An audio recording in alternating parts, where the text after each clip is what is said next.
Hello, everyone. Welcome to this webinar with Vijay Prashad. My name is Jasper. I am an activist at Intel Globalized Solidarity, which is an anti-imperialist movement in Belgium. We are a very active player in the Belgian peace movement. And of course, in these last couple of months, we have been organizing very hard to push for a peaceful solution to the war in Ukraine, against the warmongering that we see, against the militarism, the military spending. Coming weekend as well, we will be going to Madrid for an international action called the Peace Summit, which basically is a counter summit to the NATO summit that will be held in Madrid. Our very own Prime Minister, Alexander De Croo, will be going to Madrid to promise NATO that from now on, our country, Belgium, will be spending 2% of its GDP on militarism, on military spending. So we need a lot of action against it. And you just saw the visual up on the screen. For those who are following from Belgium, you can share the visual by downloading it from the chat box using a couple of Twitter tags, hashtags. The first one for Dutch people, we use an English one, which is no money for war, hashtag no money for war. And then another one in French, pas de milliards pour la guerre. Pas de milliards pour la guerre. You'll find all of that info in the chat box. Before we start, a couple of technical announcements. As you have noticed, this webinar will be taking place in English, but you can follow the webinar in Dutch or in French as well by clicking on the interpretation button at the bottom of your screen. Dutch for German, no Dutch option in Zoom, unfortunately. Now, why this webinar? Why did we invite Vijay? I think it's clear for all of you to see and feel it. So many different crises are shaking our world. There's the climate crisis that is showing its ugly face every other day, but of course, mostly in the global south. The COVID-19 pandemic is not over, mostly in the global south. Then there is the war in Ukraine, which will have huge implications, of course. That people are suffering from very high energy prices. We are facing a global food crisis that will probably mostly hit the global south. And so a lot of chaos, not always easy to make sense of it. And fortunately, there are thinkers, exceptional thinkers that do bring some order to this chaos. And Vijay Prashad is one of them. We met Vijay in September when he presented his book, Washington Bullets, or at least a Dutch translation of the book, Washington Bullets, at the Manifesta Festival in Ostend, Belgium. People who were present at the festival will probably remember Vijay as a very gifted speaker with strong opinions on the new Cold War, American imperialism, the predicament of the global south in general. And with a couple of activists present at the festival, we took on the challenge of reading through Vijay's book and to understand a little more what is going on. And we came up with a couple of questions that we want to pose him during this webinar.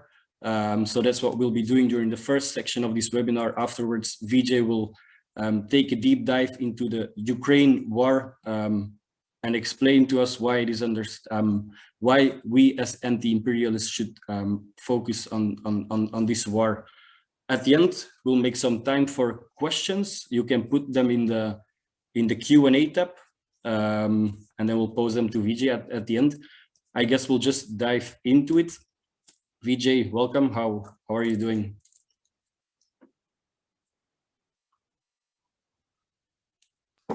Thanks a lot, Jasper. It's great to be with Intel. Always globalizing solidarity, so important. I brought my copy of Imperialism for Beginners with me, just in case you had questions with page numbers, which I could try to decipher from memory. So there it is. A great cover. Thanks a lot to EPO for publishing it. And it's lovely to be with you, Jasper. Great. Let's just go to the first question then. I mean, the book is littered with examples of how the United States have used their power or tried to extend their power throughout the last couple of decades, but also, of course, to maintain their position as the only superpower in the world. But still, apparently, for many people, imperialism, empire are very vague concepts. They do not always understand we are actually living in times of imperialism. And so I wanted to ask you first, I mean, just explain to us what imperialism is, what are its main features, and why do you think so many people are unaware of the fact that imperialism still is something that exists today? Yeah, Jasper, this is a very long answer to a question like that because it's a complicated question. But here's the simple answer. The simple answer is, we've lived for about 400 to 500 years under the capitalist system. The capitalist system is a pretty simple system. A very small number of people control property. They control power, political power. They also control social privilege. But the control of property is the key element here in terms of capitalism. And in order for these people to take their resources and continue to make more and more wealth, they have certain strategies. Karl Marx, in his magisterial book Capital, describes two of those strategies. One is, for instance, by making labor work for longer times. The working day is extended, weekends are stolen, and so on. And this is a feature of capitalism that is very clear to people around the world even today, where your day is extended. The fact that you can have a computer at home means you start working at home, so your day is extended. Capitalism able to extract what Marx called absolute surplus value. The second is by making every minute of the day more productive, by increasing your productivity. That's often through the use of more sophisticated machines. And Marx called that relative surplus value, the removal of the social wealth that we produce as workers by the people who control property, by making us work harder in a more sophisticated way. So every minute we are making more wealth and so on. There was a third way that Marx talked about, mostly in his notebooks, of extracting surplus value. In other words, taking more of the quantum, the volume of social wealth from workers into the hands of the rich. And that third way was essentially what one would call imperialism. What he argued, and I think what is pretty clear to most people, you don't need a sophisticated argument, is that in large parts of the world, particularly where there is extraction of raw materials through mining and through agriculture and so on, let's call it the tropical belt, in large parts of the world, an attitude is developed, a colonial attitude, that certain so-called races in the world don't have, expectations of civilization. They can be treated like animals. They don't need to be treated as human. So therefore, their wages can be suppressed below a recognized level. They can eat balls of food. They don't need a plate. Their children don't need to study and so on. This racist attitude comes in. So at the core of imperialism is this idea of wage suppression in large parts of the world, justified by racial narratives. Linked to that, the issue of when these parts of the world organize themselves to try and exercise their sovereignty, to stand up on their own, then extra economic force is used by the imperialist powers, either through coup d'etats or by assassinations and so on, to keep people or governments in their place, so that wage suppression and low royalty payments for raw materials can go on forever. So that's how I basically understand imperialism, Jasper. It's a pretty straightforward thing for me. It's not super complicated. Mm-hmm. So one of the discussions that we had, like which countries in this world are imperialist. I know it's also a major debate on the left, about China and whether it is an imperialist country or not. I remember that in an overview of the year 2021, in one of the major progressive Belgian magazines, someone of the Council for Foreign Relations was making the argument that China would like to redraw the current world order, that it's trying to model other countries in its image. And also the Belt and Road Initiative is one of these instruments of China to extend its sphere of influence. Even I would think of it as an analogy to your hub and spoke system that you referred to in the book. Like, what do you make of those arguments? Is China imperialist or not? And why should anti-imperialists focus their attention on China or not? That's like It's an excellent question, because it's not necessarily excellent, Jasper, because it's correct as a question. It's excellent because it's on people's minds. So the first thing is, who are the countries that benefit from imperialism, that reproduce the structures, mentality of imperialism? Firstly, we need to recognize that there are historical colonial countries, colonizers. You're speaking to me from Belgium. Belgium is a historical colonizing country. It colonized large parts of Africa. In fact, to the eternal shame of the government of Belgium, only this month did the Belgian government insist on the release of the last fragment of the body of Patrice Lumumba to his family and to the people.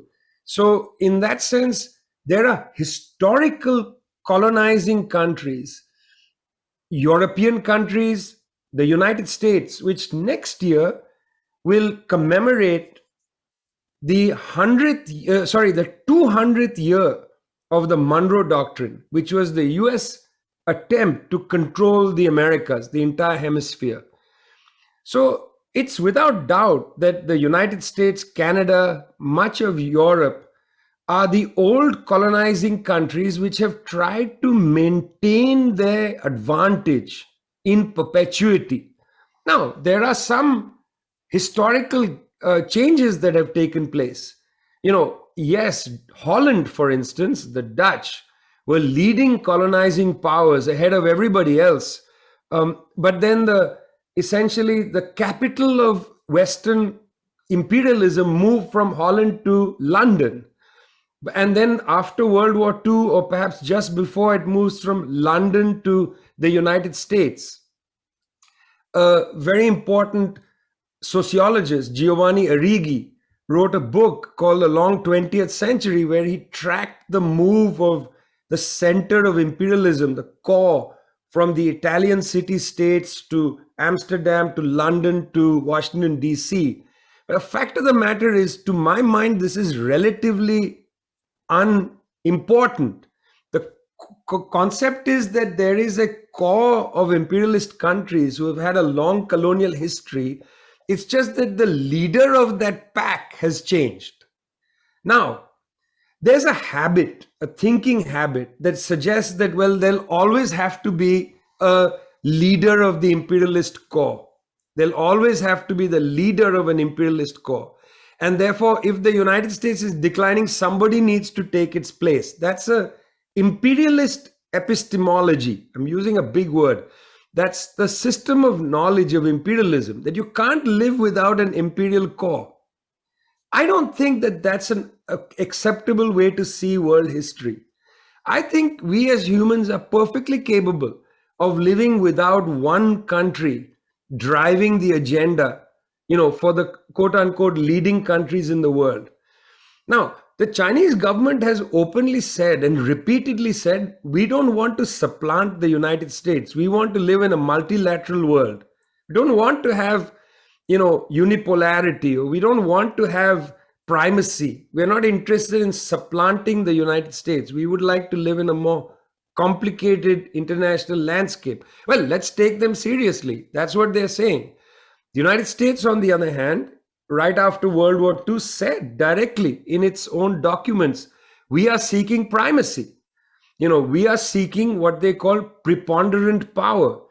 And then as recently as the 2018 strategic document from the United States, they said, we are going to make sure that any emergent countries, and they named Russia and China, will be prevented from emerging.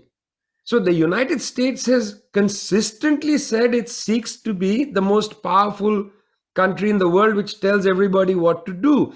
In fact, Jasper, you talked about the NATO summit to be held in Madrid. The agenda of the NATO summit talks openly about putting Russia and China in their place. That's there in the agenda. The Chinese are saying we are not interested in world domination. We merely want to institute multilateral institutions having supremacy over one country or the other. That's what they're saying. But is it true in terms of their practice? You see, when you look at the Belt and Road, which was only established in 2013 as One Belt, One Road, then it was renamed. Now, we are in 2022. It's not even been 10 years, Jasper. So to actually fully assess the Belt and Road, it's a little premature. We're just seeing the development of the Belt and Road system. Well, the Chinese are saying that Belt and Road is a win-win system. From my perspective, it's not entirely win-win for countries that have not developed their own development project. See, if you're a country like Zambia, and I use the Zambia example a lot. If you're a country like Zambia, very rich country, rich in cobalt, rich in copper, these are important minerals and metals for 21st century technology. If you're a country like Zambia, what is your project? You have the opportunity now to use Chinese development projects against the IMF development project, and you can play the two of them in order to advance your own agenda. But what's happened is many of our countries have not developed an agenda for our own people. So we fall prey to one or the other kind of project coming from outside. Now, the IMF is very clear what their project is. Their project is to maintain living standards at a very low level in countries like Zambia, so that copper can be extracted at low prices. That's what I was talking to you about earlier. That's the suppression of wages and so on. That's imperialism. The Chinese are not interested in that. Actually, the deals that the Chinese have been cutting, both private but largely public sector deals, aren't deals to impoverish a country. So we are seeing now that there are opportunities for countries like Zambia. Zambia has to take advantage of the changing world situation, in order for us to actually be able to institute a more complicated world order. So I don't think the Chinese are an imperialist country. I think that's a very shallow analysis. I think certainly China has returned to the world stage as a major commercial player. How you utilize China is up to you. It can't be up to them. Like one of the main questions for anti-imperialists is, with whom do we speak of solidarity? Like, who are we going to build international solidarity with? And then very often one of the debates that happens is how anti-imperialists should deal with countries that, for example, in their foreign policies stick to progressive and anti-imperialist position, but at home are harshly suppressing this dissent, promoting authoritarianism. Sometimes what we see, there are very legitimate social justice struggles for equality, for freedom against authoritarianism in some countries. In countries that do have an anti-colonial foreign policy, so on the basis of what criteria should... In landen die een anti-koloniaal beleid voeren. Dus op welke criteria moeten anti-imperialisten dan letten? Waar moeten we Revolution is like a major example of that debate in question. Yes, but let's set the Syrian example aside, because I want to first deal with what are genuinely left governments. And the government in Syria is not a left government. First, let's face some facts. Most of the left revolutions that took place in very poor countries. They took place in old Tsarist Russia, which was a very wretchedly poor country. Took place in Vietnam in 1945, took place in China in 1949, took place in Cuba in 1959. And then where left governments have come to power, whether it's in Kerala in India in 1957, or it's in Burkina Faso in 1983, and so on. These are all poor countries. The world has actually suffered from the fact that the German Revolution of 1919 was defeated. If Germany had had a socialist revolution in 1919, we'd be in a different kind of conversation. But let's be frank, not one of the old colonial countries, the imperialist countries, not one of them had a left-wing revolution. And not one of them has had a genuinely left-wing government. I know, Jasper, people will say, no, you're wrong. What about this or that, Ramsay MacDonald in Britain, or, etc.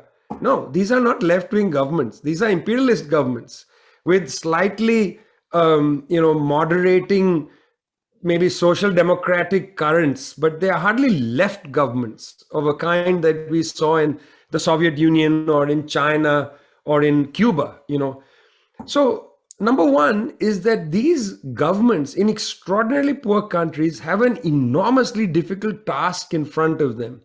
Firstly, as they start to move an agenda, they face extraordinary violence, the blockade in Cuba, the blockade of the Soviet Union. In Kerala, where I know people from Belgium are going to visit recently, in 1957, the government of EMS Namboodiripad, they came to power through the ballot box, and yet the government in Delhi of Jawaharlal Nehru overthrew them using pretty much constitutional force in 1959. Extra political force was utilized, judicial force was utilized.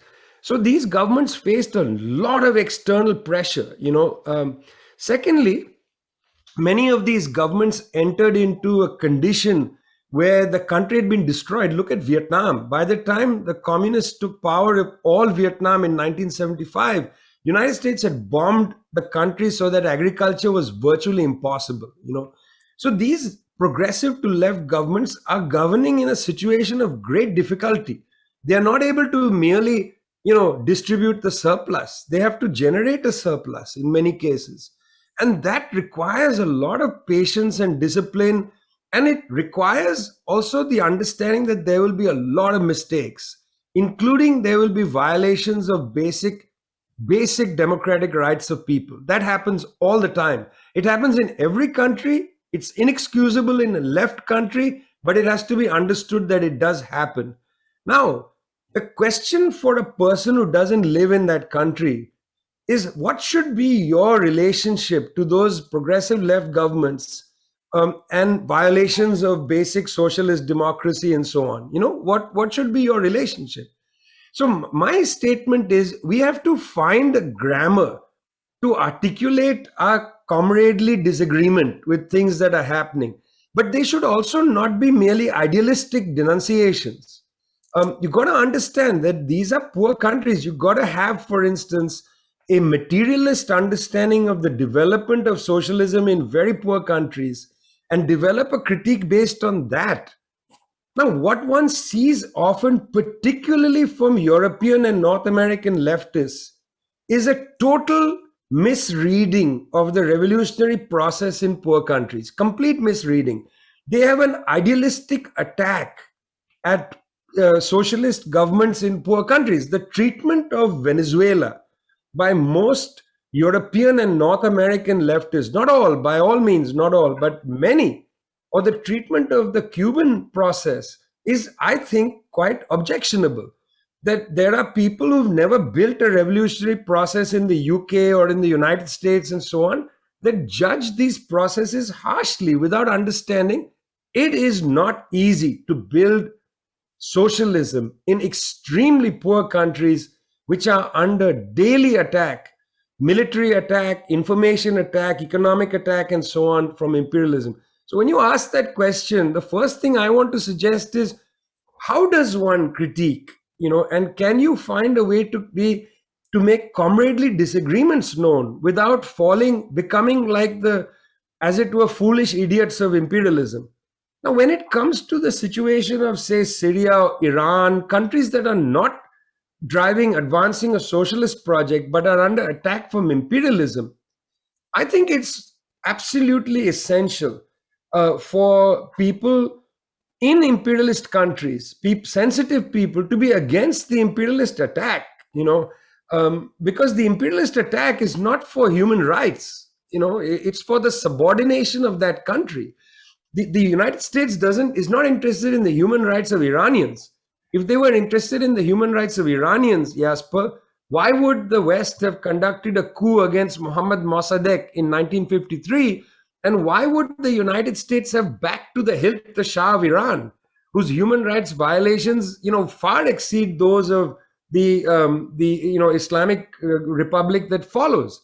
So they are not interested in human rights. They are interested in the subordination of Iran. For that reason, imperialism must be combated and confronted, because its aims are not the aims of sensitive people. That doesn't mean that you don't say to the Iranian government, listen, you've got to have more democratic rights for people in this, that, or the other. There's got to be space to say those things. But can you say that without becoming the useful idiot of imperialism? That is a question, particularly when the information war against these countries is so severe, Jasper, it is so severe that people on the left end up basically sounding like spokespersons of the military establishment in their countries. And that's something for people to be concerned about. The next question is a rather big one. It came up in the reading group, but it's also a very practical one. What is needed to build a strong, militant, and anti-popular, popular anti-war movement? And what role should trade unions take on in this movement? Now, with the war in Ukraine, in Belgium as well, we are seeing that the peace movement is under a lot of pressure for taking the positions that it is taking, and so there is really a question of how we can strengthen this movement and make it stronger. Yeah. Well, look, I'm an old-fashioned person of the left in terms of the point, Jasper. I believe in the mass line. I generally have not taken kindly to sectarianism. The point is to build broad fronts. We have to advance the cause of humanity. That is our interest, I feel. We enter into the current of the left, not to be arrogant and to be right about everything and so on. We enter the current of the left not to win a debate as if we are in a university seminar. We enter the current of the left to build a broad front to advance the cause of humanity. I feel, Jasper, it's important to say that, because people get caught up in these sectarian arguments where they forget that, look, the reason that we wore the uniform of the left, as it were, is that we want to advance the goals of humanity. That's what we want to do. And therefore, broad fronts are important. One doesn't have to agree with everybody on everything. But when there are specific issues, we need to come together. Now, trade unions, for instance, trade unions are absolutely essential in building any kind of mass line, because after all, trade unions are the organized section of the working class, which is a key, they are a key organizational form of a large part of the masses. Now, issue is, of course, that given the kind of structure of globalization, trade union movements have been depleted of their strength. They have had a hard time developing the organizational capacity necessary, and which means, of course, that the working class has been weakened, has been disassembled as a class for itself, and so on. But there are key areas of working class life which remain organized. One of them, very key area, is the people who work at ports, loaders, dockers, and so on. This is a key union sector. We saw in Italy, trade unionists refused to put weapons on ships in South Africa. We saw repeatedly trade unionists refused to allow the refueling of ships carrying arms, for instance, US arms, refused. This is a very important, not only symbolic, but it's a very important demonstration of the power of the future. Look, Jasper, SIPRI, the Stockholm Institute, releases an annual report on arms spending. Last year, they said $2 trillion was spent on arms. 2 trillion. Let me also put it to you in this way. NATO, the North Atlantic Treaty Organization, which to my mind is a Trojan horse of US power, basically. Europeans barely have any control over NATO. NATO by itself has spent 1 trillion on weapons. the NATO countries. If you take all the NATO countries and add up their total defense budgets, it's $1 trillion. 70% of that trillion is the United States government. The United States government is by far the largest, it has the largest expenditure on arms. Now, you see, arms have to be constructed and moved. If you get more and more trade unionists refusing to allow arms to be shipped, this is a serious critique of the way the world is organized. Because, we know that the US Pentagon is the largest institutional polluter of carbon gases in the world, the largest institutional polluter. So you put all this together, and I'm not going in circles, Jasper, I've got a point I'm trying to make, which is I quite agree with you. The role of trade unions in building the peace movement is essential. Otherwise, the peace movement will remain a very small, almost a niche section of pacifists and others who are like them. Many people, and very importantly, coming out of religious traditions and so on, who have a position against war. They provide a very important role. But we need to have a mass line for the peace movement. And I'm going to suggest something to you that maybe Intal can get involved in the years ahead. I believe that we need to create lots of public actions to revive the consciousness of peace. After Hiroshima and Nagasaki, the first year after, in fact, the people of Hiroshima and Nagasaki gathered together to create a very important day called Hiroshima Day, where every year subsequently they commemorate that day. When I was a young boy in school in Calcutta, my school would hold Hiroshima Day activities where all of us young school children had to write an essay or do a drawing after we heard a lecture about Hiroshima. Hiroshima Day was a mass activity. It has since deteriorated. Generations upon generations do not realize how ugly war is unless they have had the misfortune of growing up in war zones or experiencing war, like the young Afghan children or the Iraqi children who have experienced war, or the Congolese children who have experienced war over very long periods of time. Others simply don't have an understanding, and a callousness can set in where people just believe, well, we'll just go and bomb them, or let's just go and fire a nuclear weapon at Russia and they'll withdraw from Ukraine. We have to create a mass character for the peace movement. And for that, I'm suggesting, let's revive Hiroshima Day. Let's, as you say, make links with trade unions, particularly dockers. Let's have more of these instances of trade unionists refusing to allow shipments of arms to cross international borders. Then we can have a real discussion about how degraded militarism has made the human spirit. I mean, we are already touching upon the question of the war in Ukraine. I will give you more time in the second part of the webinar to discuss this issue.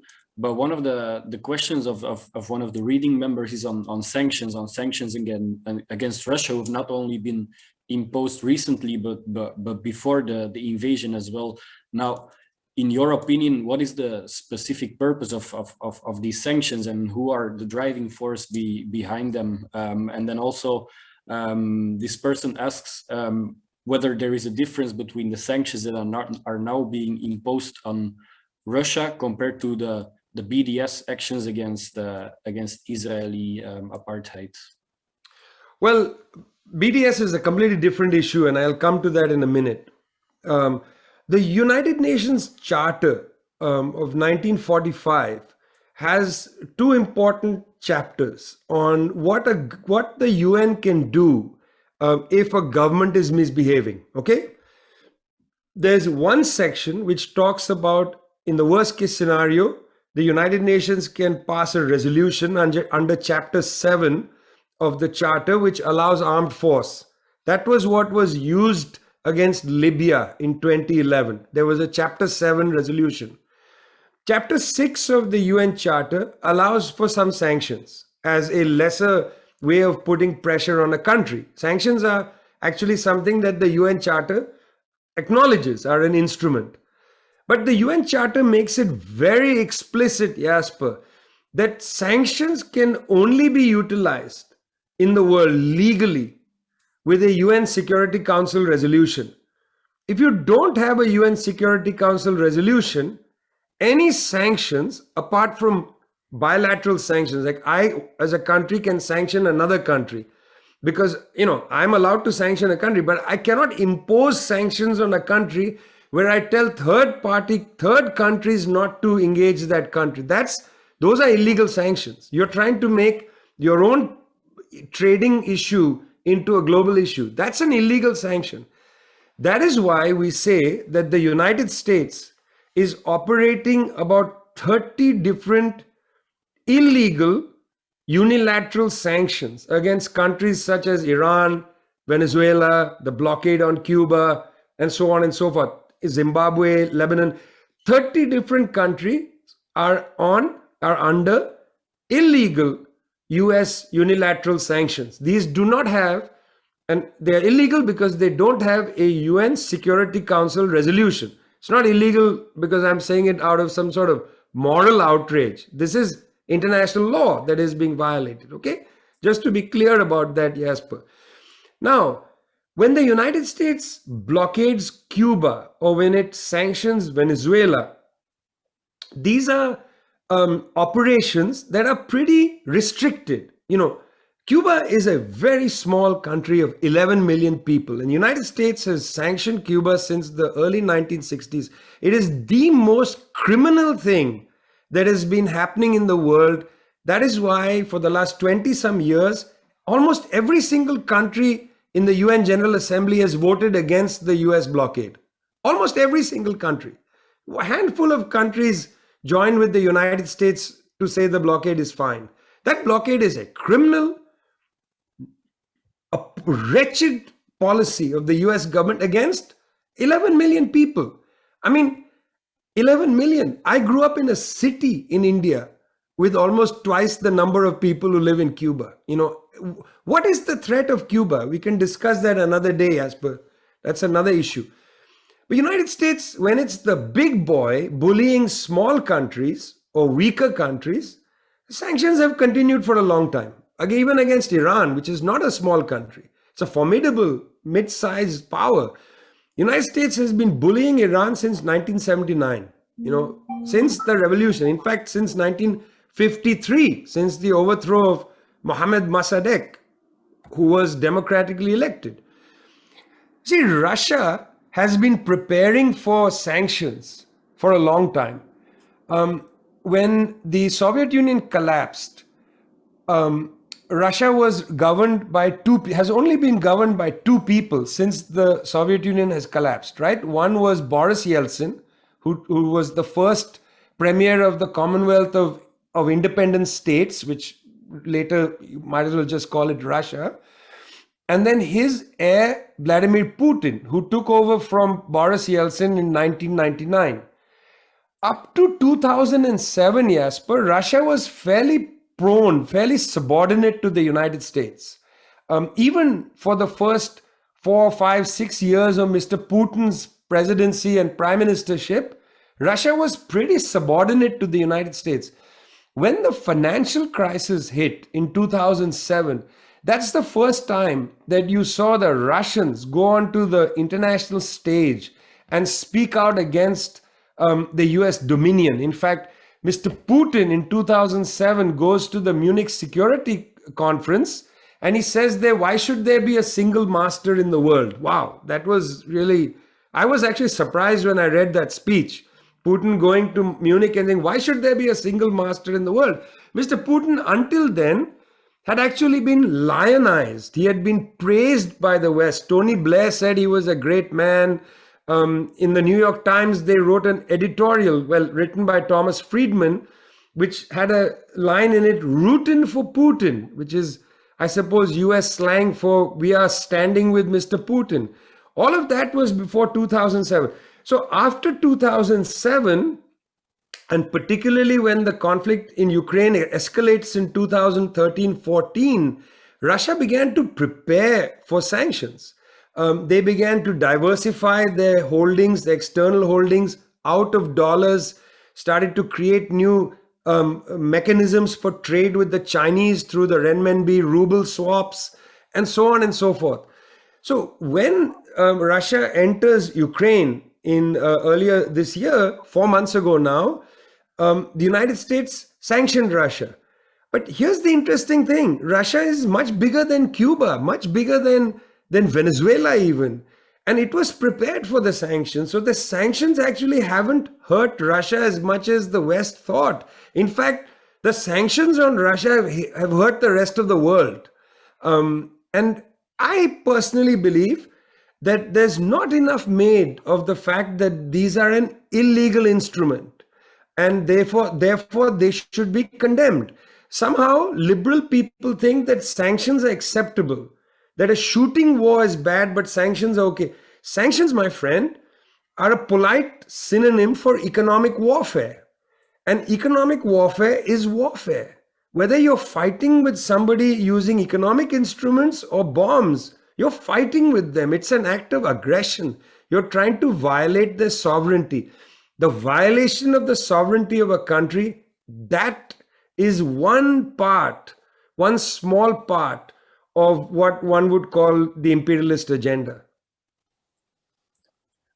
Let's continue our discussion on Ukraine in a couple of minutes.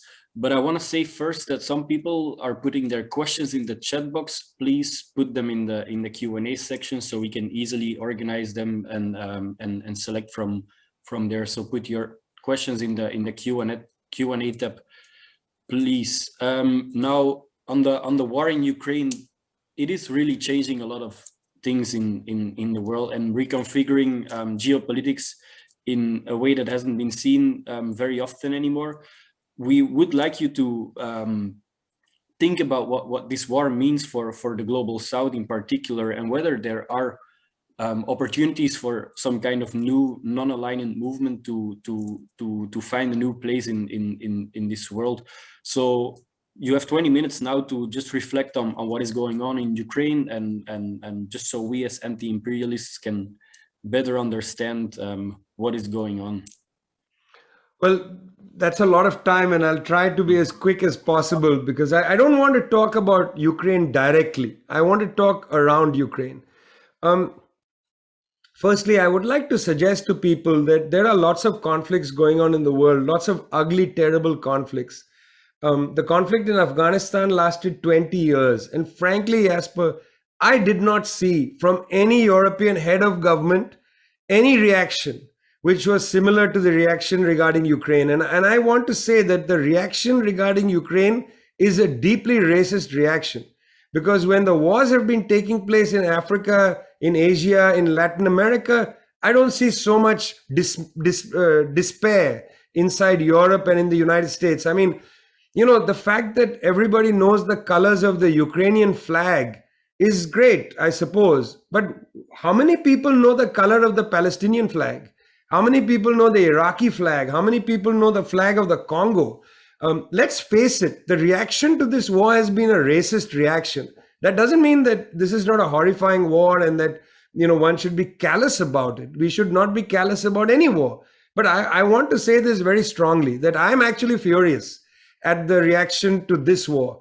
I'm furious because I reported the war in Afghanistan, I reported the war in Iraq, I reported the war in Libya, and I never saw one European political leader stand up for the people of Iraq, Afghanistan, or Libya, or to worry about those children who don't always have blue eyes and blonde hair. So let's face it, guys, we live in a world where there is an international division of humanity, and that has not gone away.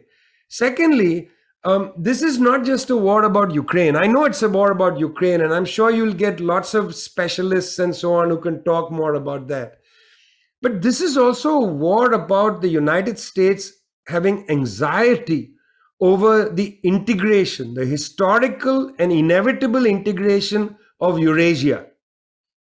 After the world financial crisis took place, the United States simply has not been able to bring together the kind of investment capital needed around the world. Okay, $40 trillion are sitting in illegal tax havens all across the world, including inside Europe. The US just doesn't have the investment capacity, definitely not public capacity, and the private capacity can't be controlled. You can't do a Belt and Road Initiative led by the United States. It's just not possible. They can't bring together $1 trillion. They can't even pass, Jasper, $1 trillion infrastructure bill for within the United States. Forget outside, okay? They can't even have an infrastructure bill for within. Forget outside. It's not going to happen. Eurasian integration was inevitable. And the fruit, what we saw of that, was that even a country like Poland in 2019 joined up for the Belt and Road Initiative. Italy joined up, Poland joined up, and so on. Why did they join up?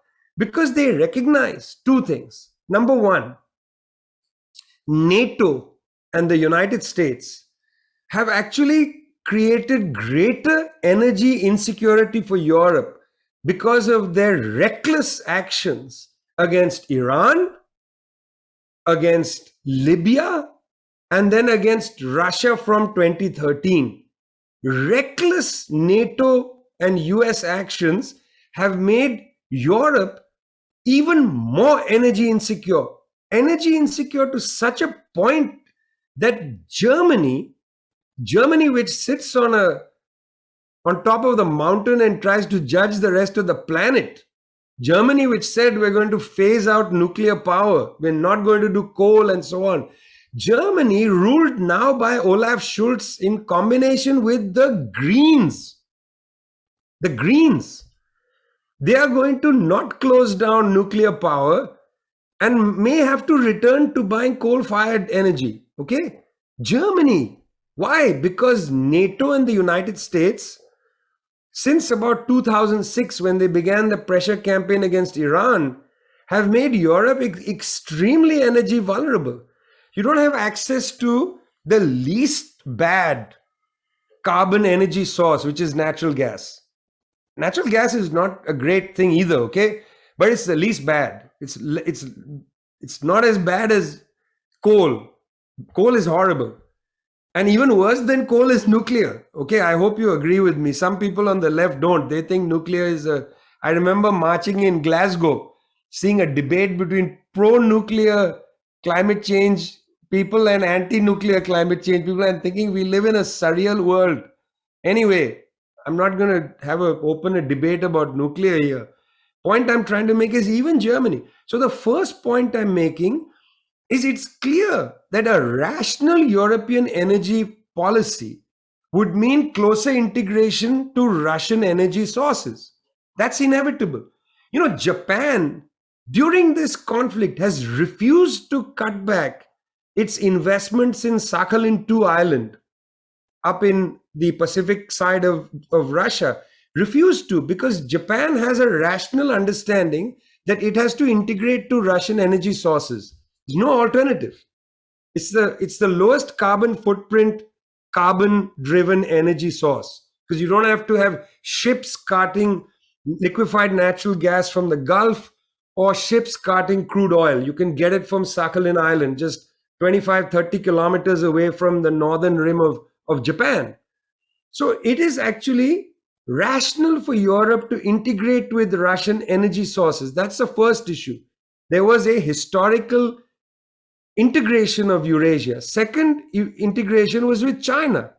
China is a booming economy with a large surplus, which it wants to recycle through the building of infrastructure, yes, to extend its markets and for its own interests as well. But it also has advantages. You'll then build a high-speed rail that goes from Beijing all the way to Paris.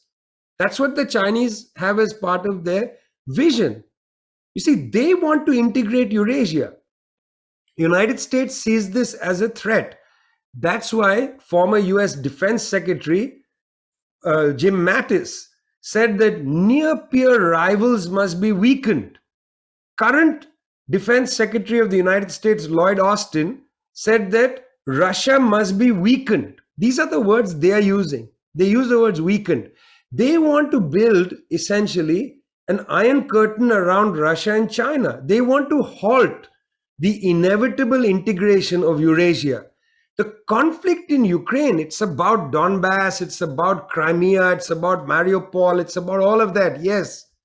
But if you pull the camera back enough, you will see that the conflict around Ukraine and the conflict around Taiwan, these are mirrored conflicts.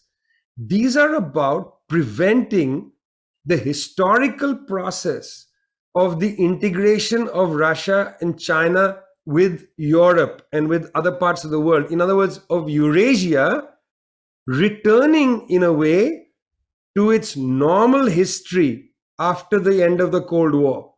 And so the conflict in Ukraine is about that, to my mind. Now, why is it that since May, the United States and NATO as well have been encouraging Volodymyr Zelensky to not negotiate with the Russians? Why?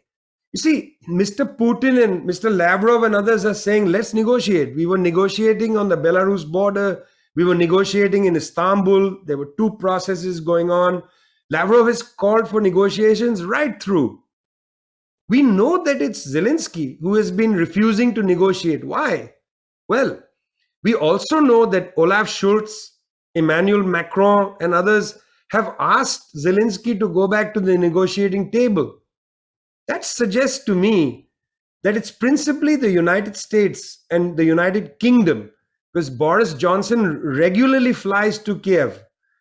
It seems to me the United States and United Kingdom are not interested in ending this conflict. They are the ones who are putting in the most arms on the side of the Ukrainian forces. They have an interest actually in quote unquote weakening Russia. Their interest isn't to prevent the loss of life in Ukraine. You see, the United States is willing to sacrifice the Ukrainians and the people in Taiwan in order to prevent the historical process of the integration of Eurasia. That's how I see the conflict. I don't see this as about human rights and this, that, and the other thing. I see this conflict as a conflict imposed in a way by the United States.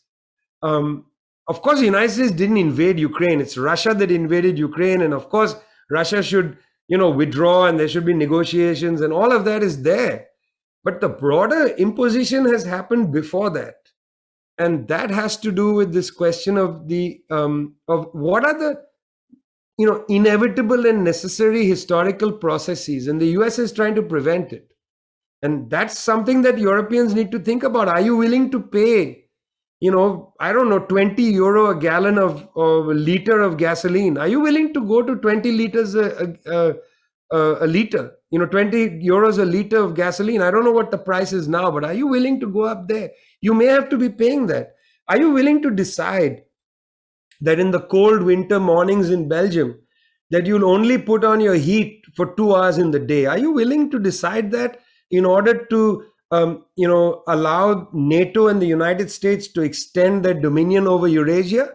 Is that a price you are willing to pay? That's up to you. Thanks, Vijay. I wanted to ask you though, about the impact of the war in the global South. We haven't really, we have talked about it, but I was wondering how we've seen, for example, at the United Nations, when countries were discussing the Ukraine war, and we've seen that so many global South countries, they don't want to, I can't find the word right now, but they don't want to talk about Russia, or at least not push it to the limits, and that global South countries are not just following United States guidelines anymore. What do you make of that?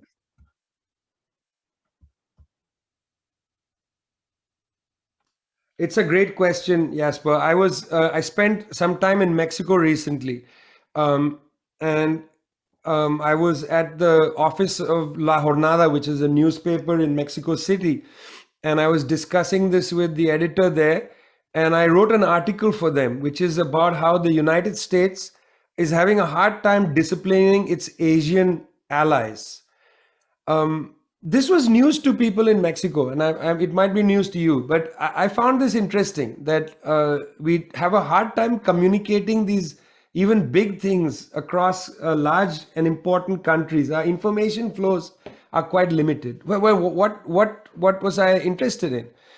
Look, in 2007, the United States created a group of countries bringing together India, Japan, and Australia with the United States into a grouping called the Quad. That fell apart after a few years and was revived in 2013, 2014 as the Quad. Now it's a big, production, and there are summits and so on. The purpose of the Quad is pretty clear. It's about putting pressure on China. It's Japan, it's Australia, it's India, and it's the United States encircling China from this side, the Pacific and the Indian Ocean.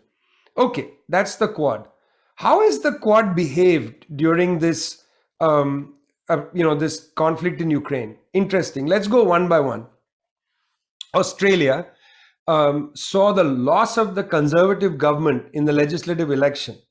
Now, the current Labour government in Australia isn't a progressive, radical government or anything. But a large part of the Labour Party, many of the people who ran for Parliament on the Labour ticket, ran on the platform of having a sane relationship with China. Why sane? Because Australia's number one trading partner is not the United States, it's China. Australia has integrated into China. That's what's happened. Australia is part of the largest trading bloc, which is RCEP, the regional economic bloc, that the largest trading bloc that has been created in world history. Australia is part of it. China is at the middle of that. Okay, so Australia is not behaving properly, and Australia is not going to behave properly because it is economically integrated with China. Japan has a right-wing government, far-right government. Yes, Japan condemned Russia's invasion of Ukraine because Japan is a part of the G7 and it signed on to the G7 statement. Japan also signed on to the G7 sanctions, except that because Japan's main sovereign fund is investing in Russian oil and natural gas, the Japanese government says, not only are we not going to cut back our investment, we are going to increase it. Why are we increasing it? Because US and European energy companies are selling their assets in Russia at basement prices. We're going to buy them. So Japan is not behaving. India, most interesting. The Indian government is a right-wing government. Foreign Minister of India, S. Jaishankar, he's an interesting man. His father was a very distinguished diplomat. His brother is a very good early modern historian. He was at a press conference with Mr. Blinken, Secretary of State of the US, and Lloyd Austin, Defense Secretary. He was asked very aggressively by the US press. He was asked, why does India continue to buy oil from Russia and in fact increase the buy? And Mr. Jaishankar said something quite clever. He said, look, I've been looking into these numbers. And he said, the oil that India buys in a month from Russia, Europe buys in an afternoon. Think about that. Okay, that kind of aggressive language and India's refusal to condemn Russia is a sign again of this kind of disobedience, this new mood. Mexico, where I had this conversation and published the article in Jornada, Mexico, relatively reliable ally of the United States most of the time. Biden, the president of the US, called for a summit of the Americas in Los Angeles. Mexican president, left of center president, Andrés Manuel López Obrador, refused to go to the summit, saying that if you don't invite Cuba, Nicaragua, and Venezuela, we are not coming. And when Mexico said we're not coming, Honduras said we're not coming. Bolivia said we're not coming. Biden's summit was a total fiasco. Before that, I was in South Africa. In South Africa, the president, Cyril Ramaphosa, he's no friend of the working class. He's not a man of the left. He may be the richest man in Africa, in fact. Cyril Ramaphosa has made some very interesting statements about the war. He says, this is a European war. It's a European war. It's your problem, not our problem. Why should we have to take a position on your problem? Have you taken a position on our problems? Have you dealt with our issues here? We have our own issues. I thought that's a very interesting statement. The mood in the South is different.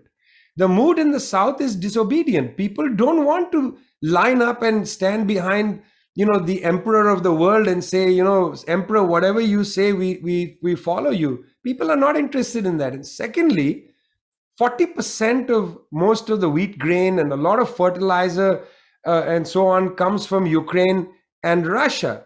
This has already impacted food prices around the world. Inflation is very high. So these countries are extraordinarily worried about the impact of food inflation. Every revolution, Jasper, starts with bread. The French Revolution started with bread. The uprising in Tahrir Square in Egypt in 2011 started because bread prices went up. People are worried about that. They want this Ukraine war to end. They don't want the US imposed, hybrid war situation to continue all around the world. The mood is restive in the South. The mood is restive. People are not interested in being bullied about like this, and we see that. And I've given you examples, Jasper, not of radical countries, with radical governments. I've given you examples with actually pretty pro-US governments where the mood is thus. We don't want to basically, salute the emperor and do whatever they say. That those days, at least for now, seem to be gone. We're getting a couple of questions from the participants of this webinar, and one of them, you've already referred to the birthday of the Monroe Doctrine. We talked before the webinar about the win of Gustavo Petro in Colombia, and somebody is asking what the prospects are of, let's say, a reinvigoration of the left in Latin America with the elections later this year in Brazil. What do you think? Well, look, by all indications, President Lula is going to come back to office. Might even beat Jair Bolsonaro in the first round. That's the indication. But I want to say that, let's not get too excited about the developments. On Sunday, Gustavo Petro and Francia Marquez won the election in Colombia, first left government in Colombia. They're not radicals like Gustavo used to be a M13 guerrilla in the early days. They are much more, centrist in a sense. But centrist in Colombia, I want to tell people, is a radical left-wing position because it is a wretched oligarchy that has not permitted any democratic institutions to build. So this is an enormous, enormous advance, and it is to the credit of, the historical pact that, that Gustavo and Francia were able to win the election in Colombia. Look, the reaction from the governor of Florida was extraordinary. Rick DeSantis virtually called for regime change in Colombia, talked about radical Marxists have come. We will stand with the people of...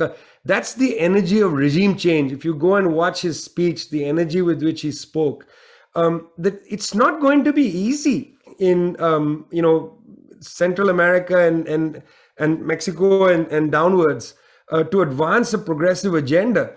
But we already saw last year in Mexico City when Andrés Manuel López Obrador hosted the CELAC meeting, which is the Community of Latin American and Caribbean Countries. When they hosted CELAC, Andrés Manuel said that, look, we got to shut down the Organization of American States, the OAS. It acts as basically, in the pocket of the US government. It's a US government front led by Luis Armago, who, backed the coup in Bolivia, was in favor of the coup in Honduras and so on. That's hardly a regional body. It's doing the bidding of the US. So you had Andrés Manuel talk openly, let's close down the OAS. And he said, let's convert CELAC into a kind of European Union of Latin America. I thought that was interesting. I don't know if people in Europe listened to that. Certainly not the Brexiteers in the UK. They may have had a heart attack. That they thought they were shrinking the EU, and now the Mexicans are talking about building a kind of EU in Latin America. But that's an interesting development. Even if Latin America is able to establish the integrity of its regional institutions, that is an advance for humanity. Because what governments and peoples in Latin America largely want to do now is to prevent US interference, number one, and secondly, for countries in the region to get a good deal for their raw materials. Chile's Gabriel Boric. Gabriel is a center-left politician. He's not a radical by any means. He's a young man, student leader, and so on. Gabriel Boric and his government, led by his number two, Giorgio Jackson, have made it very clear that what they're interested in is getting a better price for copper. This is going to be a direct confrontation with imperialism. After all, the government of Salvador Allende was overthrown in 1973 on the issue of ... copper prices.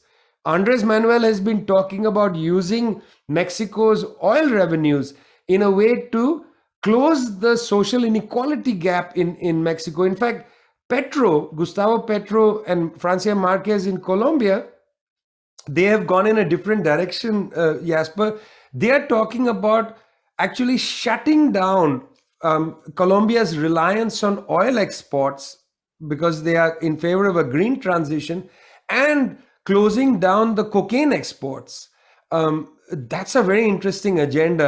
And I mean, I fear for the longevity of that government, but I really do hope they are able to establish the basis for at least a liberal society in Colombia, where our comrades, our social movement leaders, are not killed almost every single day, 300, 400, 500 of them killed a year. If our comrades are not being killed every day, that's an advance. I'm quite pleased to see if Gustavo and Francia can create even a liberal society. I'm not embarrassed to say that as a Marxist myself.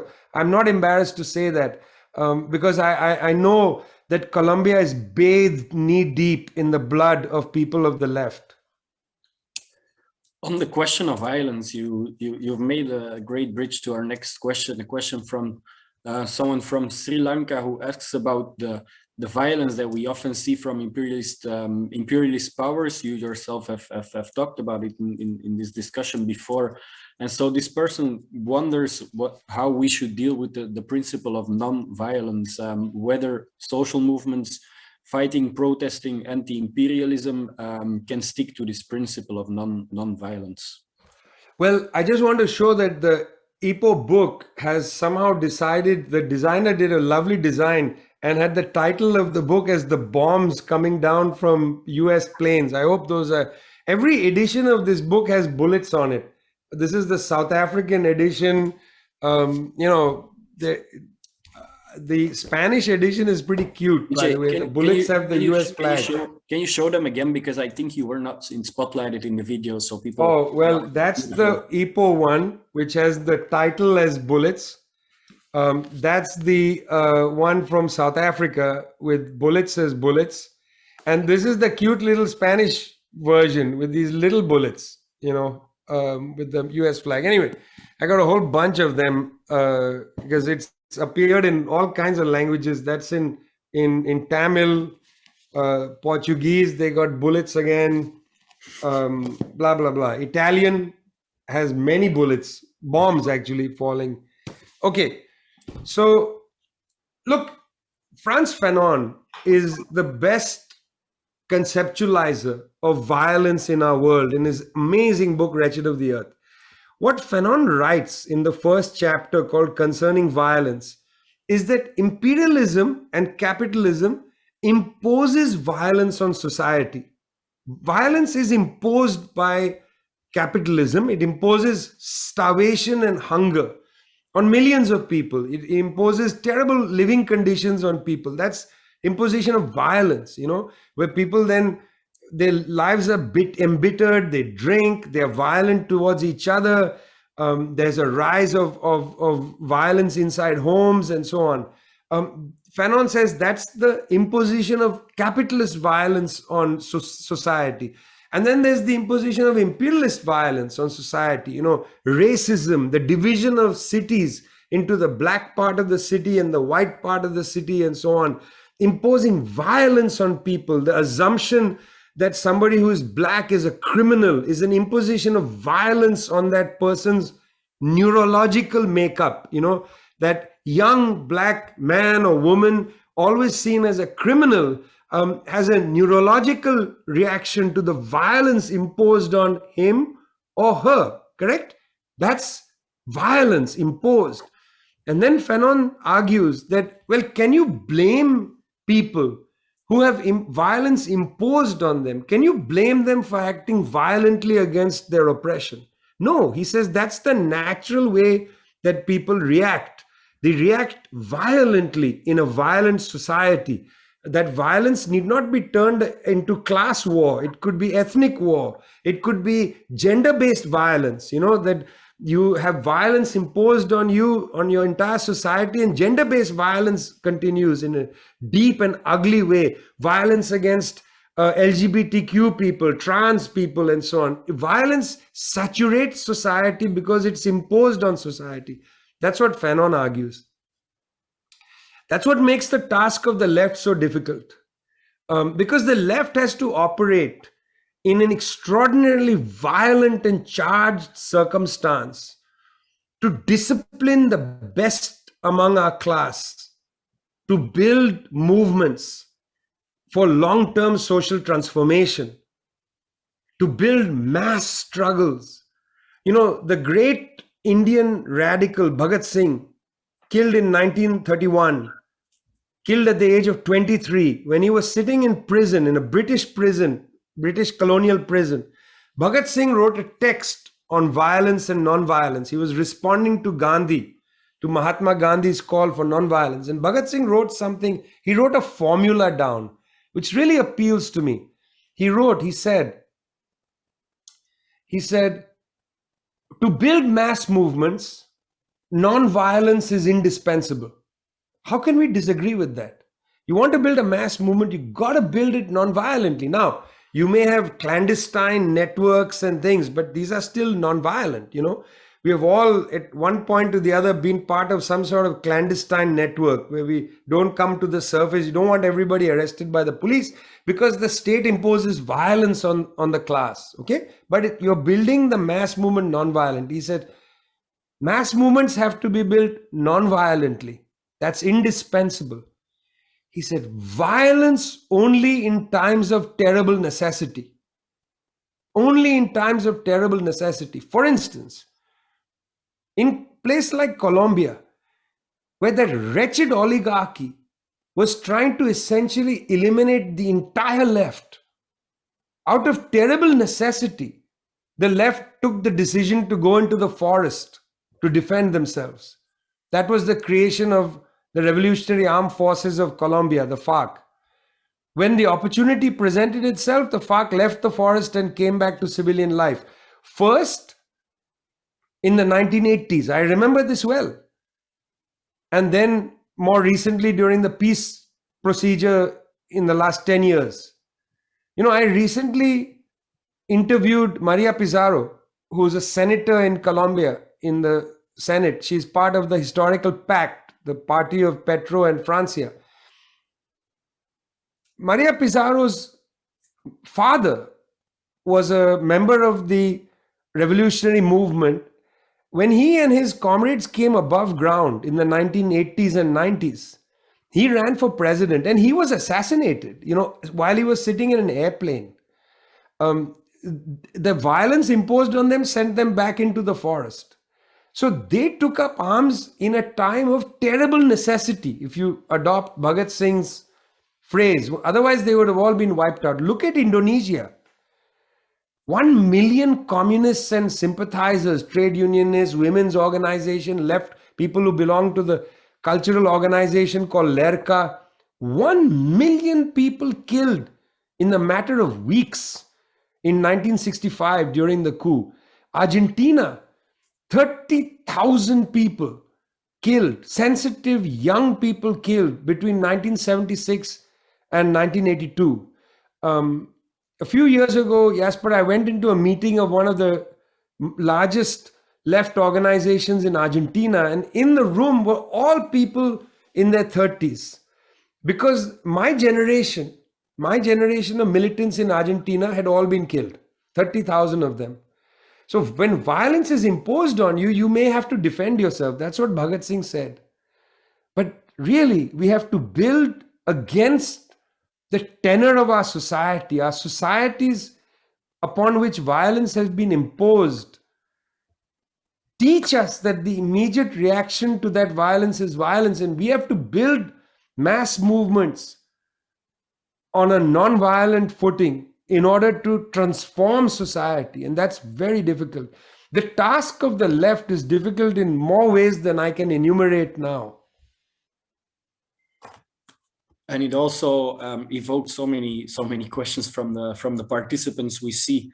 One last question, because unfortunately we cannot take them all. China is making effort to expand the BRICS, and so there might be an opportunity to revive the movement, the non-aligned movement. Do you see any prospects for the non-aligned movement? Well, this is a very interesting weekend, as it were, this period. You have the NATO summit, the North Atlantic Treaty Organization, a military pact is going to meet in Madrid, where likely they're going to announce again something called Global NATO, which has been on the cards for about 15 years. It's something that I don't think people around the world are going to take, with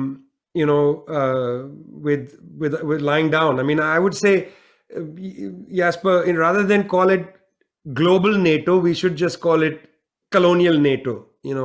Give it a better name than Global NATO. We don't want so-called out-of-area operations. Libya was out-of-area operation. Afghanistan was an out-of-area operation, and so on. We don't want any of these. We want NATO to close down. That building in Brussels, after you eventually close NATO down, I would really like to establish the European Office of Tricontinental Institute for Social Research in that NATO, lovely NATO building in Brussels. So if you don't mind, please keep it free for our Movement Research Institute. That could be quite nice. Let's do people-centered research there instead of planning for war. That's one meeting this weekend. You also got the meeting of the Commonwealth taking place in Rwanda. Very interesting. It's the Queen of England's Jubilee. Supposed to be a big meeting, but most people are not going for it. Also because it's Rwanda, and we can have another conversation about the role of Rwanda in Africa today, but not right now. The third meeting is the BRICS meeting. Now this is interesting. BRICS, Brazil, Russia, India, China, South Africa. They want to include Argentina and other large countries into the BRICS. Okay. The BRICS is meeting basically with an agenda that is the mirror image of the NATO meeting's agenda. Yes, they're going to talk about Ukraine, that's there, but they're going to spend most of their time talking about food, medicine. They're going to talk about different forms of trade and development policy, and so on. Now, BRICS is actually limited by the kind of class character of the governments in charge in these countries. And as long as Brazil and India have right of center governments, it's unlikely that they'll advance anything interesting. Now, India is actually looking feisty and doesn't want to entirely subordinate itself to Washington, but Brazil is completely subordinated. So this BRICS meeting, to me, Jasper, is not going to be as interesting as next year's meeting, when Brazil will likely have Lula as the representative there. Then we shall see what happens. But I am in favor, as I said earlier, I'm in favor of building broad fronts. And therefore, anything that advances even moderately the cause of humanity needs to, be looked at carefully. Look, I'm not saying that what difference does it make if I support BRICS or you support BRICS? We don't have enough power to drive an agenda like that.